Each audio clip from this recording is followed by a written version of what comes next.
নমস্কার, সবাইকে অনেক অনেক ভালোবাসা জানিয়ে আজকে আরেকটি নতুন ব্লগ শুরু করছি। আশা করি আপনারা সবাই খুব ভালো আছেন, সুস্থ আছেন। আজকে সোমবার, এখন বাজে সকাল 11টা। দেখুন, এটা হলো আমাদের বারান্দা। ছোট্ট একফালি বারান্দা না, মনের সমস্ত দুঃখ কষ্টকে দূর করে দিতে পারে, জানেন তো।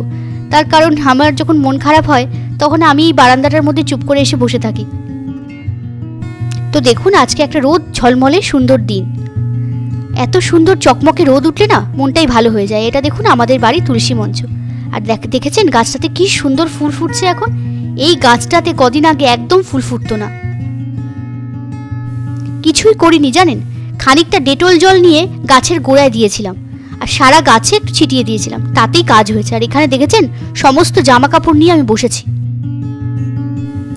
বাড়িতে জামা কাপড়ের কথা আর কি বলবো আপনাকে, মানে জামা কাপড়ের জন্য বাড়িতে মানুষই থাকার জো নেই আর কি।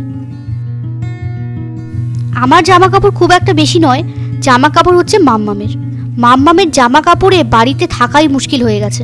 তো সেই জন্য এই কালো রঙের যে ওয়ার্ড্রপটা দেখছেন, এটা নতুনই কেনা হয়েছে। কারণ পরার যে জামা কাপড়গুলো সেগুলো রাখার কোনো জায়গা ছিল না।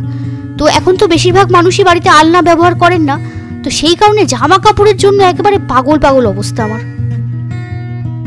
এখন ভাবছি আগে যে পুরনো জামাগুলো আছে যেগুলো ছোট হয়ে গেছে সেগুলোকে বাতিল করে দেব, আর যেগুলো সবসময় পরার জামা যেগুলো এখন পরছে সেই জামাগুলোকে সুন্দর করে গুছিয়ে রেখে দেবো।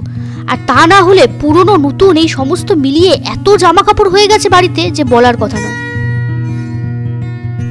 আর এইদিকে দেখুন, এই যে একটা গাড়ি দেখছেন না, এই গাড়িটা নিয়ে সারাক্ষণ বসে থাকে। আর হঠাৎ করে তার আবার কেক খাওয়ার বায়না হয়েছে। তো ভাবলাম একটুখানি কেক দিই, তাহলে একটু শান্ত হয়ে বসবে। তো একটা চামচ আর কেক দিয়ে এখানে একটু বসিয়েছি, নাহলে তো আমাকে কাজ করতে দেবে না। তো দেখুন এখানে বসে বসে কেক খাচ্ছে, আর চকলেট কেক খেতে সে দারুণ ভালোবাসে। আর মাঝে মাঝে না এরকম ছোটোখাটো জিনিস যদি বাচ্চাদের খেতে দেওয়া যায় তাহলে কী হয় বলুন তো, নিজে হাতে খাওয়ার একটা অভ্যেস হয়, না হলে তো সবসময় মাই খাইয়ে দেয়। তো দেখুন ওকেও স্নান করিয়ে দিয়েছে আর আমি নিজেও স্নান করে নিয়েছি। তো এখন ভাবছি একটু পুজো করবো, তো সেই জন্য একটু ফুল তুলতে এসেছি এখানে। আর আমি ফুল তুলতে আসলে কি হবে, সে তো আমার পিছন পিছন আসবেই। তো দেখুন এখানে আমার সঙ্গে সেও ফুল তুলেছে। তো দেখুন পুজো টুজো দেওয়ার পর শরীর আর ভালো লাগছিল না, তো ভিডিওটা আর শ্যুট করতে পারিনি। তো এটা হলো সন্ধেবেলা, আবার রান্নাঘরে চলে এসেছি রান্না করতে।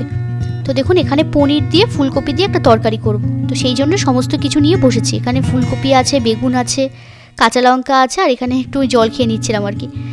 তো দেখুন এখানে সমস্ত কিছু করবো, আর বেগুনটা একটু পোড়া দেবো ভাবছি। আমাদের বাড়িতে সবাই এই বেগুন পোড়াটা খেতে খুবই ভালোবাসে। আর বেগুন ভাজা করলে কি হয়, এত পরিমাণে তেল টেনে নেয় বেগুন, যে সেটা তো খাওয়াও শরীরের জন্য ভালো নয়। তো সেই জন্য ভাবলাম যে শনি মঙ্গলবার করে একটু পোড়া দিয়ে দিই। তো যাই হোক, আজকে তো মঙ্গলবার নয়, তাও ভাবছি বেগুনটাকে একটু পুড়িয়ে নেব, কারণ সে তো ভাজা খেলে আবার সে এক গাদা তেল খাওয়া হবে। এদিকে দেখুন ফুলকপিটা আমি কেটে নিচ্ছি। আর ফুলকপির মধ্যে না এখন দেখতে পাচ্ছি ফুলকপি কাটলে ভিতর থেকে পোকা বেরোচ্ছে। তো আপনারা কারা কারা এই ধরনের অভিজ্ঞতার সম্মুখীন হয়েছেন আমাকে একটু কমেন্ট করে জানাবেন কিন্তু। তো ভাবলাম যে ফুলকপিটা একটু কেটে হালকা করে ভাপিয়ে নেব, তারপর এটাকে ভাজবো। আমার মেয়ে মানে মাম্মাম, সে এখন প্লে স্কুলে পড়ে। তো প্লে স্কুলের পরে তো আমাকে বড় স্কুলে ভর্তি করতে হবে। তো সেই জন্যই মাঝে মাঝে আমার বন্ধু বান্ধব আত্মীয় স্বজন অনেকেই অনেক সময় আমাকে জিজ্ঞেস করেন যে সিবিএসসি বোর্ড বেশি ভালো না আইসিএসসি বোর্ড। তো এই সিবিএসসি বোর্ড আর আইসিএসসি বোর্ড নিয়ে আমার মধ্যেও কিন্তু একটা ভীষণ রকম কনফিউশন তৈরি হয়েছিল। তো সেই জন্য আমি ভাবলাম যে এই বিষয়টাকে নিয়ে একটু ডিটেলে রিসার্চ করা যাক। আসলে সত্যি কথা বলতে কি জানেন, আপনি সিবিএসসিতে ভর্তি করুন চাই আইসিএসসিতে ভর্তি করুন, বাচ্চাকে কিন্তু পড়াতে আপনাকে বাড়িতেই হবে। স্কুল এখন শুধুই পরীক্ষা দেওয়ার একটা মাধ্যম মাত্র, কারণ বেশিরভাগ স্কুলেই কিন্তু সেভাবে পড়াশুনো কিছু হয় না। আর যেটুকু পড়াশুনো স্কুলে হয় সেটার থেকে বাড়িতে এত বেশি হোমওয়ার্ক দেয় যে আপনার মনে হবে যে বাড়িতেই বোধহয় বাচ্চা বেশি পড়ছে স্কুলের থেকে। এই যে গ্রিন কালারের গাড়িটা দেখছেন না, যে আমার পাশেই দেখুন গাড়িটার উপর উঠলো মাম্মাম, এই গাড়িটার মধ্যেই সারাক্ষণ এখন মাম্মাম বসে থাকে। এই যে এখানে গাড়িটার মধ্যে বসবে, গাড়িটাকে চালাবে, গাড়িটা নিয়েই সারাক্ষণ থাকেও। যাক, একটা ভালো হয়েছে আমার যে গাড়িটাকে নিয়ে থাকলে কি হয়, আমাকে একটু বিরক্ত কম করে আর। তো দেখুন এখানে আলুটাও কেটে নিচ্ছি, ফুলকপি আলু দিয়ে আর পনির দিয়ে তরকারি করব, তো সেই জন্য এখানে আলুটাকে ছুঁড়ে নিচ্ছি।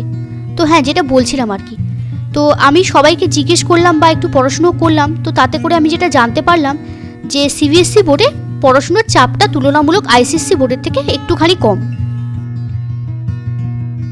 আইসিএসসি বোর্ডে ইংলিশের উপর ওরা ভীষণ রকম চাপ দেয় এবং অ্যাব্রডে যাওয়ার জন্য বলতে পারেন ওরা পুরোপুরি কিন্তু বাচ্চাকে তৈরি করে দেবে। তো পশ্চিমবঙ্গের প্লে স্কুলগুলোতে কীভাবে পড়াশুনো করানো হয় বা কী ধরনের বইপত্র আছে সেটা নিয়ে আপনাদের সঙ্গে আমি একটা ডিটেল ভিডিও অবশ্যই শেয়ার করব।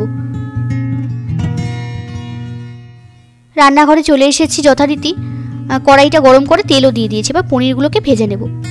পনিরটাকে একটু হালকা করেই ভাজবো, বেশি ভাজলে বা পনিরটা শক্ত হয়ে যায়, তো সেই কারণে হালকা করে ভেজেই দেখুন পাশের একটা বাটিতে জল বসিয়েছি, ওই গরম জলের মধ্যে পনিরগুলোকে দিয়ে দেবো। তাতে কী হবে, পনিরটা খুব সফট হবে আর কি। তো মাম্মামের এই পড়াশুনো নিয়ে না, আর মাম্মামকে ঠিক কোন বোর্ডে ভর্তি করব, সিবিএসসি না আইসিএসসি, এইটা নিয়ে আমি আর মাম্মামের বাবা কদিন খুব পড়াশুনো করলাম আর খুব ঘাটাঘাটি করলাম। কিন্তু তাতে করে যেটা জানতে পারলাম যে আইসিএসসি বোর্ডের থেকে সিবিএসসি বোর্ডে একটু চাপটা কম, আর আপনি বাচ্চাকে একটু এক্সট্রা ক্যারিকুলার অ্যাক্টিভিটিসে তো ভর্তি করবেনই, তো সেক্ষেত্রে সিবিএসসি বোর্ডটা আইসিএসসি বোর্ডের থেকে বেশি ভালো। কিন্তু সমস্যা হচ্ছে যেটা, আইসিএসসি বোর্ডে পড়াশুনোটা খুব ডিটেলে হয়, আর সিবিএসসি বোর্ডে কী হয় জানেন তো, পড়াশুনোটা ওই এমসিকিউতেই আটকে যায়। তো আসলেই যে কোন বোর্ড ভালো সেটা বলাটা না ভারী মুশকিলের ব্যাপার জানেন তো।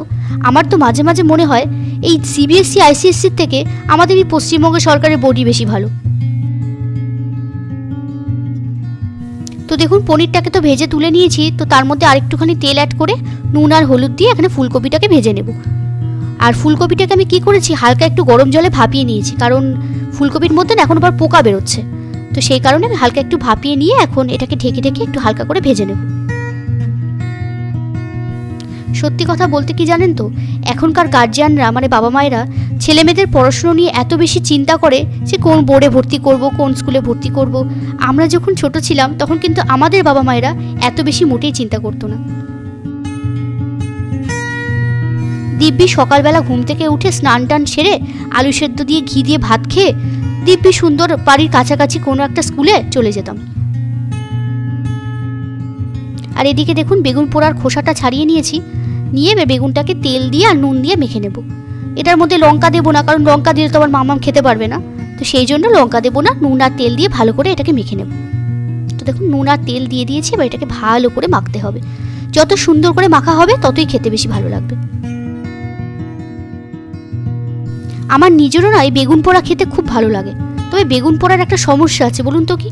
বেগুন পোড়ানোর পর এতটুকু হয়ে যায়, এই দেখুন না এখানে দুখানা বেগুন পুড়িয়েছি আর দেখুন কতটুকু হয়ে গেছে, তো এটাই একটা বেগুন পোড়ার সমস্যা। অনেকেই ভাবতে পারে যে প্লে স্কুলে বোধহয় খুব পড়াশুনো হয়, কিন্তু আসলে কিন্তু পড়াশুনোর থেকে এই প্লে স্কুলগুলিতে কায়দা কানুন অনেক বেশি। যেমন ধরুন Valentine's day, red day, yellow day, green day, মানে কত রকমের যে ডে আছে, আমার তো মনে হয় প্রতিটা কালারেরই একটি করে ডে বার করেছে তারা। তারপর আবার স্কুল থেকে আমাকে কি বলেছে জানেন, স্কুল থেকে বলেছে যে বাড়ির থেকে টিফিন করে পাঠাতে হবে। কিন্তু আমি প্রত্যেক দিন যখন টিফিন করে মাম্মামকে পাঠাই, মাম্মাম কিন্তু সে টিফিন একটুও খায় না। তো আমি একদিন স্কুলে গিয়ে যথারীতি বললাম যে আমার মেয়ে তো টিফিন খাচ্ছে না, তো আপনারা তো বললেন বাড়ির থেকে টিফিন করে দিতে, তো আমি তো টিফিন করে দিচ্ছি।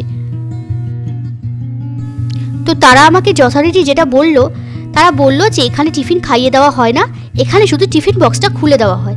আর আমার মেয়ে যা খেতে পারে, তো তাতে করে তো টিফিন বক্স খুলে দিলে সে কিছুই খাবে না, তো সেই জন্য ওই সে শুধু কেকটাই খায়, বাদ বাকি টিফিন যদি যেদিন দিই সেদিন যেরকমকার টিফিন সেরকমই বাড়িতে ঘুরিয়ে নিয়ে চলে আসে। তো দেখুন এখানে ফুলকপিটা ভেজে তুলে নিয়েছি, আর ওই তেলের মধ্যে আরেকটুখানি তেল অ্যাড করে জিরে ফোড়ন দিয়ে আলুগুলোকে দিয়ে দিয়েছি, আর এর মধ্যে নুন দিলাম, নুন দিয়ে এবার আলুটাকে ভালো করে ভেজে নেব। আলুটাকে সুন্দর করে ভাজবো একটু লাল লাল করে, তারপর এটার মধ্যে মশলা অ্যাড করব। রান্না করতে না আমার কিন্তু বেশ ভালোই লাগে জানেন তো, কিন্তু এই সব সময়কার রান্না করতে ভালো লাগে না। যেমন ধরুন তরকারি, মাছ টাছ এগুলো করতে ভালো লাগে না আমার একটু fried rice, chilli chicken, biryani এগুলো আমি খেতেও ভালোবাসি, আর এগুলো রান্না করতে আমার খুব ভালো লাগে। কিন্তু প্রত্যেক দিন তো আর বিরিয়ানি আর ফ্রাইড রাইস আর চিলি চিকেন খাওয়া সম্ভব নয়, তো সেই জন্য ঘরোয়া খাবার তো খেতেই হবে। তো সেই কারণেই আর কি এই সমস্ত রান্নাবান্নাগুলো করা।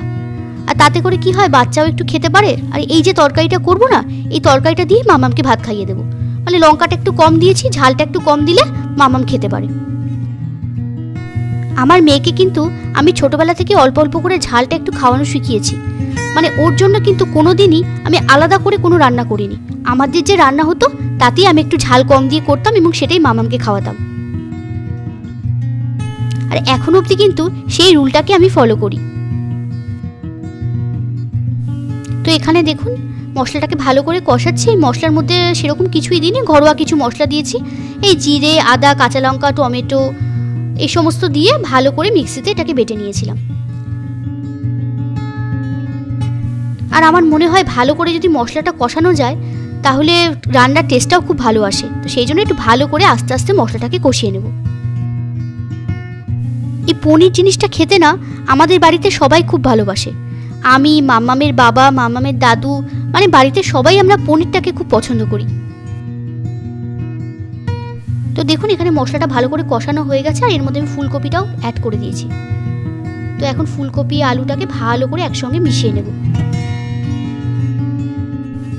এই তরকারিটা একটু ভালো করে রান্না করলে আমাদের বাড়িতে এই একটা তরকারি দিয়ে ভাত খাওয়া হয়ে যাবে, জানেন তো। আর সেরকম কিছুই লাগবে না। তাও সঙ্গে একটু ডাল আর বেগুন পোড়া করেছি, মানে শুধু তরকারি দিয়ে তো আর ভাত দেওয়া যায় না, তো সেই কারণে। তো এখন দেখুন পনিরটাকে যে ভিজিয়ে রেখেছিলাম সেই জলটা শুদ্ধ, পনিরটা শুদ্ধ একেবারে এর মধ্যে ঢেলে দিলাম। এবার এই জলটাই দিয়েই ফুলকপি আলুটা ফুটবে। তো এটাকে ভালো করে একটু নুন দিয়ে ফোটাতে হবে, ব্যাস তাহলেই তরকারি আমার রেডি। তো দেখুন আমার মোটামুটি তরকারিটা হয়ে এসেছে। এই দেখুন তরকারিটা আমার একদম রেডি হয়ে গেছে। দেখতে কিন্তু খুব সুন্দর হয়েছে, তাই না বলুন? আর খেতে কেমন হয়েছে আর খেয়ে সেটা দেখতে হবে। তো এখন ভাতটাকে বেড়ে নেব। মামামের বাবার ভাতটা আগে বাড়বো, ওকে আগে খেতে দিয়ে দেবো, তারপর মামামকে আমি খাওয়াবো। তো দেখুন এখানে দেবো গরম গরম ভাত। তো আজকে ভাত করেছি, ডাল করেছি, বেগুন পোড়া আর ওই তরকারি, এটাই আজকে রাত্রে আমাদের ডিনার। তো চলুন ভাতটাকে বেড়ে নেওয়া যাক এবার। তো দেখুন এখানে গরম গরম ভাত দিয়ে দিচ্ছি। এই গরম ভাতের সঙ্গে বেগুন পোড়া খেতে না খুব ভালো লাগে। তো ভাত দিয়ে দিয়েছি, এখানে বেগুন পোড়া দিয়ে দিচ্ছি। এই যে বেগুন পোড়াটা দিয়ে দিলাম। আর সঙ্গে দেব ডাল, এই যে ডাল দিয়ে দিলাম। আর দেবো ওই তরকারিটা যেটা আমি করলাম সেই তরকারিটা দেব। তো দেখুন এই গরম তরকারিটা এখন বেড়ে নেব বাটিতে। এই যে রেডি হয়ে গেছে আমার তরকারি। এই গরম তরকারিটা এখন বাটিতে বেড়ে তারপর মামামের বাবাকে খেতে দিয়ে দেবো। তো চলুন তাহলে ডিনারটা সেরে নেওয়া যাক রাতের। আমার এই ভিডিওটা আজকে এখানেই শেষ করছি। দেখা হবে আরেকটি নতুন ভিডিওতে। সবাই খুব ভালো থাকবেন। আমার এই ভিডিওগুলো যদি আপনাদের ভালো লাগে তাহলে অবশ্যই একটা লাইক করে দেবেন। আর অবশ্যই করে মনে করে কিন্তু আমার এই চ্যানেলটাকে একটু সাবস্ক্রাইব করে দেবেন।